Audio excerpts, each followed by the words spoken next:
Hello friends, welcome back to my channel Gayatri's Lifestyle Corner. And ఈ ఛానల్లో నేను home related, home decoration, home organization and home related things అన్నీ చేస్తూ ఉంటానండి. At the same time ఈ ఛానల్లో I talk about multiple things. అది feminism కావచ్చు, టాక్సిక్ ఫెమినిజం కావచ్చు, టాక్సిక్ రిలేషన్షిప్స్ కావచ్చు, ఫైనాన్షియల్ మ్యాటర్స్ కావచ్చు. I talk about multiple things. This channel is not just about homemaking, home organizing, home cleaning.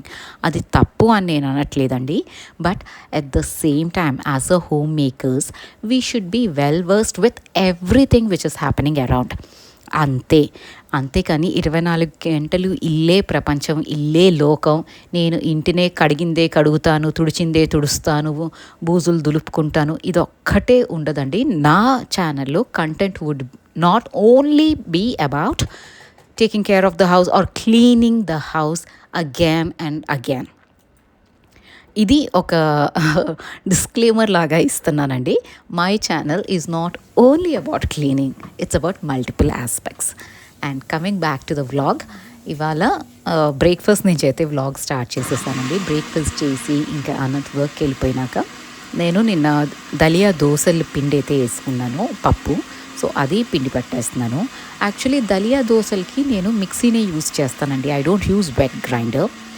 కానీ జొన్నల దోశలు మాత్రం, జొన్నలు సోక్ చేసుకొని దోశ చేసేటప్పుడు మాత్రం వెట్ గ్రైండర్ యూజ్ చేస్తాను. ఎందుకంటే మిక్సీకి నలగవండి జొన్నలు, ఎంత సోక్ చేసినా కూడా అది కొంచెం కష్టంగానే ఉంటుంది. అండ్ దలియా దోశలు ఏంటి అంటే తొందరగా ఫర్మెంట్ అయిపోతాయండి. సో దలియా దోశ చేసుకున్నప్పుడు జస్ట్ 1-2 అవర్స్కి ఒకసారి చెక్ చేసుకోండి, మీకు ఆల్రెడీ ఫర్మెంటేషన్ తెలుస్తూ ఉంటుంది అండ్ తొందరగా పులిసిపోతుంది పిండి. సో మామూలు దోశలు పెట్టినట్టు 6 అవర్స్ అట్లా బయట పెట్టే సీనే లేదు ఈ దలియా దోశలకైతే. Just 1 hour 2 hours is more than enough, ferment అయిపోతుంది, లోపల పెట్టేసుకోవచ్చు. అండ్ ఇదంతా అయిపోయినాక ఇవాళ కుకింగ్ కూడా ముందే చేసేసానండి. వంట కూడా పొద్దున్నే ఫినిష్ చేశాను, బ్రేక్ఫాస్ట్లు అయిపోయినాయి, everything is sorted out.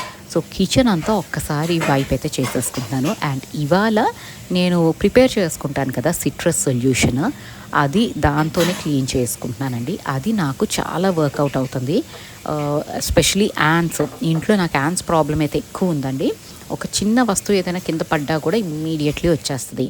So గట్టు అండ్ గ్యాస్ స్టవ్ దగ్గర అండ్ కౌంటర్ టాప్ వెనకాల, I mean the wall tiles behind the gas stove, అక్కడంతా నేను ఈ సొల్యూషన్తో క్లీన్ చేస్తాను. అండ్ ఎవ్రీ డే ఇది అవసరం లేదని నేనైతే 2 daysకి ఒకసారి అట్లా క్లీన్ చేసుకుంటాను. మరీ కొంచెం ఇంకా ఫ్రెష్ ఫీలింగ్ రావాలి అన్నప్పుడు క్లీన్ చేస్తాను. Otherwise I just use wet microfiber cloth to clean it. And also wet wipes గురించి వస్తున్నాయండి questions. Wet wipes, I use any random wet wipe which is available in the market, which is cheap and economical.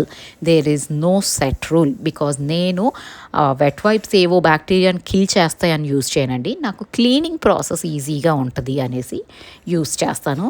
So any random wet wipe నేనైతే మీషోలో నుంచి తెచ్చుకుంటాను. Sorry, not Meesho అండి, మినిసోకి వెళ్ళినప్పుడు తెచ్చుకుంటాను. అక్కడ ఒక్కొక్కసారి వాళ్ళు ఆఫర్ పెడతారు, buy 1 get 1 free. సో అప్పుడు తెచ్చుకుంటాను. ఇప్పుడైతే ఈ ఇంటికి వచ్చినాకైతే ఇంతవరకు నేను కొన్నది లేదు. ఈసారి ఎప్పుడైనా తెచ్చుకుంటే I will show you the wet wipes which I use to clean. And ఇక్కడ గ్యాస్ వెనకాల, ఈ స్టవ్ వెనకాల కూడా క్లీన్ చేస్తాను. అండ్ చిమ్నీ కూడా దీంతో క్లీన్ చేసుకుంటాను. బట్ ఇక్కడ ఏమవుతుంది అంటే ఈ సిట్రస్ సొల్యూషన్తో క్లీన్ చేసినాక ఒక వైట్ కోట్ లాగా వస్తుందండి. So I'm just using wet microfiber cloth, white పరకలాగా వస్తుంది కదా, దాన్ని క్లీన్ చేసుకోవటానికనే ఒక వెట్ క్లాత్తో క్లీన్ చేసేస్తాను. And that's it, kitchen is all need to go. And నేను కిచెన్ గ్యాస్ స్టవ్ మీద నాకు ఒక స్టీల్ ప్లేటు అండ్ ఒక స్టాండ్ ఇవన్నీ ఉంటాయి కదా, అవన్నీ హౌస్ హెల్ప్కి వేస్తానండి. తను క్లీన్ చేసేసి పక్కన పెడుతుంది. Whenever I want to use it, అంటే మళ్ళీ కిచెన్ అంతా రీసెట్ చేసుకుంటున్నప్పుడు అవి పెట్టేసుకుంటాను. సో ఇవాళ ఈ పని అంతా చేసేసి నేను ఇంత హడావిడిగా ఎందుకు చేస్తున్నాను అంటే ఈ వర్క్ అంతా ఫినిష్ చేసేసుకొని కిచెన్ నీట్గా ఆర్గనైజ్ చేసేసుకొని ఇవాళ లాండ్రీ కూడా వేయకుండా నేను వంట ఇదంతా ఫినిష్ చేశానండి. సో ఇప్పుడు లాండ్రీలో అంటే మెషిన్లో బట్టలు వేసేసి నేను ఒక చిన్న పని మీద బయటకు వెళ్దాము అనేసి అయితే రెడీ అయ్యాను. అండ్ మీలో చాలామందికి తెలుసు, ఐ కీప్ ఆన్ ట్రావెలింగ్, అంటే మా వారి ట్రాన్స్ఫర్స్ పుణ్యమా అని అన్ని సిటీస్లో తిరుగుతూ ఉంటాను. అండ్ ఏ సిటీకి వెళ్ళినా నేను ఇనీషియలీ యూస్ చేసే mode of transport will be an auto. ఎందుకంటే నాకు అంటే రోడ్స్ తెలియదు కదండి, కొత్త రోడ్స్ ఏమీ తెలియదు. అండ్ ఒక సెన్స్ ఆఫ్ సెక్యూరిటీ ఉంటుంది. అంటే నాకు ఆటో కొంచెం సేఫ్ అనిపిస్తుంది రాదర్ దాన్ క్యాబ్. సో ఇవాళ కూడా ఆటో బుక్ చేసుకొని వెళ్దాము అని అనుకున్నాను. బట్ వైజాగ్ ఆటోస్ ఉన్నాయండి. ఆటో ఏమో ఇంత పెద్దగా ఉంది, దాంట్లో నేను ఒకదాన్ని కూర్చుంటే ఎగిరి పడుతున్నట్టు ఉంది. So these autos are totally different from Bombay autos, యా పూణే ఆటోస్, యా హైదరాబాద్ ఆటోస్. సో వెళ్ళేటప్పుడైతే ఆటోలో వెళ్ళాను, కానీ వచ్చేటప్పుడు మళ్ళీ ఆటో ఎక్కే ధైర్యం చాలలేదు. ఆన్ టాప్ ఆఫ్ ఇట్ ఎండ కూడా భయంకరంగా ఉందిలేండి. వెళ్ళేటప్పుడు కొంచెం క్లౌడీగా ఉంది కాబట్టి ఏదో అడ్వెంచర్ చేశాను అని ఫీలింగ్లో బతికేశాను. బట్ వెళ్ళినాక ద సన్ అంటే లంచ్ టైం కంటే ముందే వెళ్దాము అనేసి ఇదంతా ప్రిపరేషన్స్ అండి, సో దట్ ఎండ తగలకుండా వద్దాము అని. బట్ వైజాగ్లో ఎండ నుంచి తప్పించుకునే ప్రాసెసే లేదు అసలే. There is no which way you can escape heat here. So వెళ్ళేటప్పుడు బాగానే వెళ్ళిపోయాను, కానీ వచ్చేటప్పుడు I thought I will get in to a cab. And అక్కడ ఆ షాప్లో నేను వెళ్ళింది వేరే పర్పస్కి, కానీ అక్కడ చీరలు ఇవేవో కనిపించినాయండి, భలే ఉన్నాయండి, వైబ్రెంట్ శారీస్ అనమాట ఇవి అడిగితే నారాయణపేట్ శారీస్ అన్నారు. అండ్ కాస్ట్ ఏమి ఎక్కువ లేదండి, 650 రూపీస్ ఏమో అన్నారు. మరి అది నిజమో కాదో నాకేం తెలియదు కానీ, బట్ చూడటానికి చూడండి ఎంత క్యూట్గా ఉన్నాయో ఈ శారీస్. వీటిల్లో ఒకటైతే పికప్ చేశాను నేను. ఏది పికప్ చేసి ఉంటాను అన్నది మీకు ఒక ఐడియా వచ్చింటే కామెంట్ చేయండి, ఏ కలర్ ఆ 3 శారీస్లో నుంచి. This is just for fun అండి, అంతే. అండ్ ఇంకా మళ్ళీ వచ్చేటప్పుడు మాత్రం క్యాబ్ బుక్ చేసుకొని 1:15 అయింది. ఆ ఎండకు వచ్చేటప్పటికి మాత్రం క్యాబ్ బుక్ చేసుకొని ఎక్కేసాను. నాకు క్యాబ్లో నుంచి చూస్తే ఎందుకో నాకు రోడ్స్ అస్సలు అర్థం కానట్టు అనిపిస్తాయండి. అందుకని I prefer auto, so that నాకు ఏ లొకాలిటీ ఎక్కడుంది, ఏ షాప్ ఎక్కడుంది అన్న ఒక ఓవరాల్ వ్యూ అయితే వస్తుంది. సో ఏ సిటీలో అయినా నేనైతే ఇనీషియలీ ఆటోస్లోనే ట్రావెల్ చేస్తాను. బట్ ఈ వేడికి అయితే నా వల్ల కాలేదు. సో కామ్గా క్యాబ్ బుక్ చేసుకొని అయితే బయలుదేరిపోయాను. అండ్ ఇంటికి వచ్చినాక లంచ్ చేసి నేను ఆఫ్టర్నూన్స్ అసలు పడుకోనండి. అలాంటిది I was like for half an hour అసలు హోష్ లేకుండా పడుకున్నాను. అంటే ఆ ఎండకి బయటకు వెళ్ళటం ఒకటే అలవాటు ఉండదు మనకి. అండ్ వెళ్ళిన రోజు it will hit you. So afternoon ఇంక నేనేం పని చేయలేదండి, లంచ్ చేసి అట్లా రిలాక్స్ అయిపోయాను. ఆఖరికి బట్టలు కూడా మెషిన్లో నుంచి తీసి ఆరేయలేదు. ఆఫ్టర్ సమ్ టైమ్ లంచ్ చేసి కాసేపు రిలాక్స్ అయినాక అప్పుడు 3:30 అట్లా అయ్యి ఉంటుంది. Then I took out the clothes. And ఇంతసేపు మెషిన్లో బట్టలు ఉంటే మాత్రం అవి కొంచెం ముడతల్లాగా అయిపోతాయి, ఆ ఫ్రెష్ ఫీలింగ్ రాదు. బట్ దెన్ ఇట్స్ ఓకేనండి, ప్రతిదీ ఇలాగే చెయ్యాలి, ఇంతే పద్ధతిగా చెయ్యాలి, ఈ కాన్సెప్ట్స్ నాకైతే ఉండవు. నాకు ఏది కన్వీనియంటో ఇంట్లో అన్ని పనులు చూసుకుంటాను, బయట పనులు ఇంట్లో పనులు అని. సో ఏది ఎప్పుడు కన్వీనియంట్గా ఉంటే అట్లా చేసుకుంటాను. ప్రతిదీ ఒక రిజిడ్ రూల్ పెట్టుకొని this has to be done like this అనేసి నేనైతే చెయ్యను పని. అండ్ ఈ బట్టలు ఆరేయటం నాకు నిజంగా భలే బోర్ అనిపిస్తుందండి. బట్టలు ఆరేయటం, మడతేయటం, గిన్నెలు సర్దుకోవటం, పొమోగ్రనేట్ అలవటం, ఇట్లాంటి పనులు ఉంటాయి చూడండి, ఎంత బోరింగ్ పనులు. కానీ ఎక్కడి నుంచి మోటివేషన్ తెచ్చుకొని ఈ పనులు చేయాలో నాకు తెలియదు, కానీ చేస్తాం. Home makers we do that also. And ఇంకా బట్టలన్నీ ఆరేసినాక ఒకలాంటి టైర్డ్నెస్ అయితే అనిపించింది. So I thought I will have a hot cup of coffee. మధ్యాహ్నం పూట కూడా కాఫీనా గాయత్రి అంటే ఎస్ అండి, ఆ కాఫీ పడితేనే ఏంటో కొంచెం యాక్టివ్గా అనిపిస్తుంది. అండ్ ఇవాళ నాకు ఇంకొక పని కూడా ఉంది, ఇంపార్టెంట్ థింగ్. అదేంటి అంటే థర్స్డే మాకు కింద సంత పెడతారు కదండి. నేను ఆల్మోస్ట్ లైక్ 1 month నుంచి వెళ్ళట్లేదు. నాకు లోపల ఏంటి బాధ అంటే, అయ్యో నేను వెళ్ళట్లేదు, వాళ్ళ బిజినెస్ ఏమైపోతుందో అన్న ఫీలింగ్. నేను ఒక్కదాన్నే అందరినీ ఉద్ధరించేస్తున్నాను అన్న ఫీలింగ్లో బతికేస్తాను. ఎస్పెషలీ మా పూలతను ఆ సంతకి వెళ్ళేదే అతని కోసం అన్నట్టు ఉందన్నమాట. ఆ పూలు కోసం తప్పిస్తూ ఉంటారనమాట. అక్కడ చూడు ఎంత బాగుంటాయో, మళ్ళీ బయట అంత ఫ్రెష్గా దొరకవు నాకు అనేసి. So today I wanted to go and get some flowers అనమాట.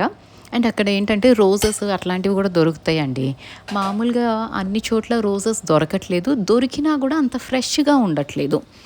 సో అక్కడికి సంతకైతే వెళ్దాము అనేసి ఫస్ట్ కాఫీ పెట్టుకొని ఆ కాఫీ తాగి అప్పుడు ఇంకా రెడీ అయిపోయి అయితే వెళ్ళిపోదాము అనేసి ప్రిపరేషన్స్ అనమాట. And this coffee gives me immense pleasure and refreshing అనిపిస్తుందండి. అదేంటో కానీ అంటే ఏసీ ఇంత ఎండగా ఉంటే ఎలా తాగుతావు అంటే మీ డౌట్ జెన్యూనే, కానీ మా క్రేజీనెస్ కూడా అంతే జెన్యూనేమో. So we have it. Coffee లవర్స్కి ఎండ వానతో సంబంధం లేదు. You just gulp it out.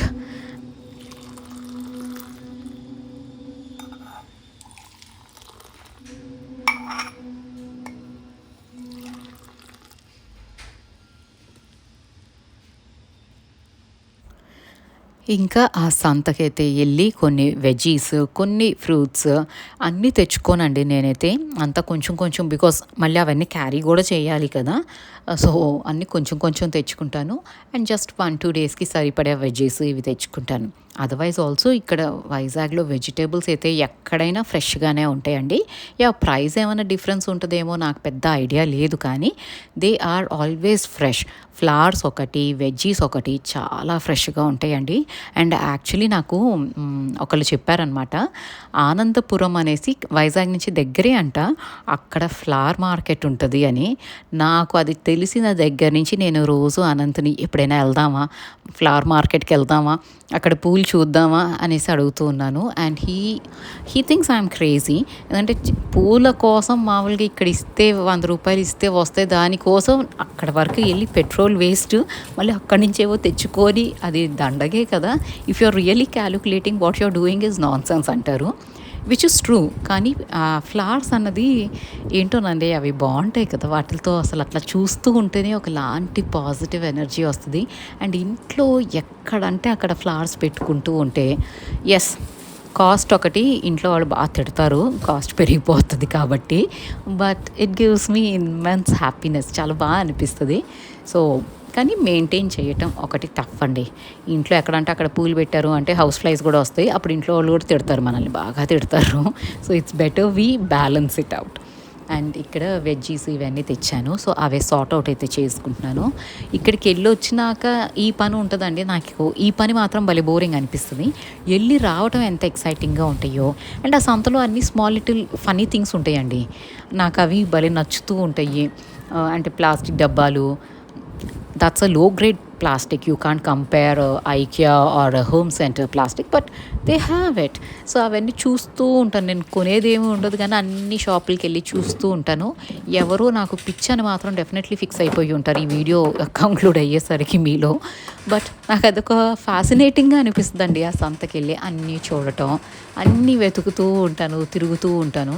వెళ్ళేది ఫ్లవర్స్ కొనుక్కోవటానికి, ఆ ఫ్లవర్స్ పక్కనే వెజ్జీ షాప్ ఉంటుంది, అక్కడ కొనేసుకొని వస్తాను. బట్ తిరుగుతూ ఉంటానండి, almost 1 hour 1.5 hours time spend చేస్తాను. And that gives me happiness. ఇదిగోండి ఫ్లవర్స్ మాత్రం ఫైనలీ తెచ్చుకున్నాను సంతకెళ్ళి ఆఫ్టర్ 1 whole month. 1 month నుంచి అసలు కొనటానికి వెళ్ళటానికే కుదరట్లేదండి. అండ్ మునక్కాయలు కూడా తెచ్చుకున్నాను. ఈ డ్రమ్ స్టిక్స్ మాత్రం కట్ చేసేసి పెట్టేసుకుంటే నీట్గా ఉంటాయండి when ever you want to make sambar or something. So అవైతే చాపింగ్ జరుగుతుంది. అండ్ శ్లోక మాత్రం ఎక్కడికి వెళ్ళి వచ్చినా ఫస్ట్ అది అడిగే question, what did you bring for మీ అనేసి. సో ఇక్కడ ఈ సంతకెళ్ళి వచ్చినా కూడా అది అడిగిన క్వశ్చన్ అదేనండి, what did you bring for me. సంత నుంచి ఏం తీసుకొస్తారు చెప్పండి, వెజిటేబుల్స్ ఫ్లవర్స్ తప్ప ఇంకేమైనా తెస్తారా. But they ask these questions. And మనం ఏమైనా చెప్పామనుకోండి, యూ అని ఒక ఎక్స్ప్రెషన్ వస్తుంది. ఆ యూ అంటాం కూడా వాళ్ళు ఎంత వెరైటీగా అంటారంటే మైండ్ బ్లోయింగ్ అండి. అండ్ ఇంకా ఈ పనులన్నీ సార్ట్ అవుట్ చేసేసుకొని వెజ్జీస్ అన్నీ సెట్ చేసేసి నేను ఇంకా ఫ్రెషన్ అప్ అయిపోయి ఈవినింగ్ పూజ చేసుకొని then I entered in to the kitchen. అప్పటికే ఎనర్జీ మొత్తం డ్రైన్ అవుట్ అయిపోయినట్టుంది. బట్ ఇవాళ ఏంటంటే డబల్ ధమాకా, నేను వంట చేస్తాను అనేసి స్టార్ట్ చేశానండి. అంతలోపల శ్లోక వచ్చి she said I don't want to eat rice, నాకు దోశ చెయ్యి, దోశ పిండి చేసావు కదా మార్నింగ్ అని. సరే అనేసి ఇంకా ఎప్పుడో ఒకప్పుడు ఒక రోజు అట్లా కొంచెం ఫస్సీగా అడుగుతుంది, otherwise she eats what ever I give at any given point of time. So వాళ్ళు అడిగిన రోజు చెయ్యాలి కదా. సో దోశ వేసి దాని మీద కందిపొడి, ఇది మొన్న సుబ్బయ్య గారి హోటల్కి వెళ్ళామండి మా ఫ్రెండ్ వచ్చినప్పుడు, అక్కడి నుంచి తెచ్చిన కందిపొడి వేసి నెయ్యి వేసి దానికి దోశ కాల్చైతే ఇచ్చాను. అండ్ దీంతో నేను ఈ వీడియో అయితే కంక్లూడ్ చేసేస్తున్నాను. మీకు ఈ వీడియో నచ్చితే ప్లీజ్ అండి లైక్ చేయటం మర్చిపోద్దు మన రెగ్యులర్ వ్యూవర్స్ అయితే. అండ్ కొత్త వాళ్ళు if you are watching this video and if you like the content, please do consider subscribing to this channel. Thank you so much for watching this video till the end. You all have a great day. Thank you.